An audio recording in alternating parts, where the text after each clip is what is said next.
Mr. Trump's quick action on a host of shared priorities has done a lot to ease GOP angst about his unfounded views. The reality, Elaine, is that this is going to be a complicated, challenging relationship, but it's mutually beneficial, too. Well, Nancy, a lot of Republicans are reportedly looking for answers about how exactly Mr. Trump is supposed to implement his agenda. Did they get those kind of answers today? No, this was kind of a broad strokes sort of speech, him coming together with his Republican members of Congress, a victory lap, and laying out his priorities. A lot of those priorities he shares with Republicans.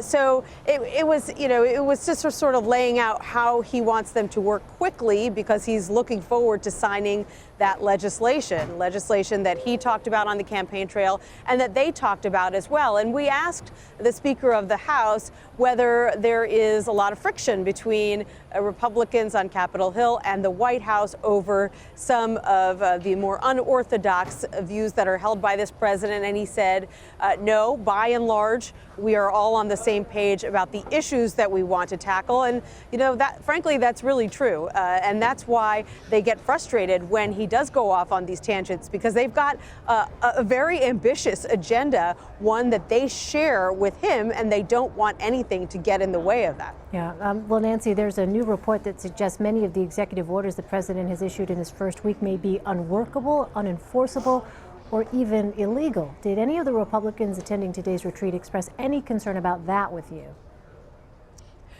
Not necessarily, because a lot of the things that he did, they see more as an expression of intent than a setting of policy. Lawmakers always like to think that they are the ones who are primarily responsible for putting policy into place. And so they essentially feel that he can do all the executive orders that he wants, as long as he's undoing President Obama's action. If he were laying out plans and policies that they felt should be in a legislative realm, that could cause some friction. But as long as he's kind of using these executive orders essentially as PR to say, here's what I promised I would do, and guess what, now I'm in the White House, I'm going to do it, that is fine with lawmakers, especially because when it comes to some of these priorities like Obamacare, they're just getting started. It's going to take them months to figure out how they're going to replace Obamacare, if they're ever able to find consensus on that.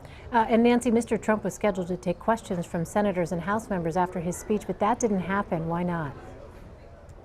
Because he started his speech an hour late, and it was a pretty full agenda. After the president, then we were hearing from the vice president, and then from British Prime Minister Theresa May, who's here in Philadelphia ahead of her meeting in Washington with the president on Friday. So no one took it as a slight. There was no intrigue. Republican members said they were fine with it. This is a president who is more accessible than most, so they don't exactly feel that they're being walled off from him, or that they can't approach him or the White House if they have questions. So, nobody missed those 15 minutes. All right. Lastly, Nancy, there was sort of an interesting moment when President Trump called out for his CIA director, Mike Pompeo. What happened there?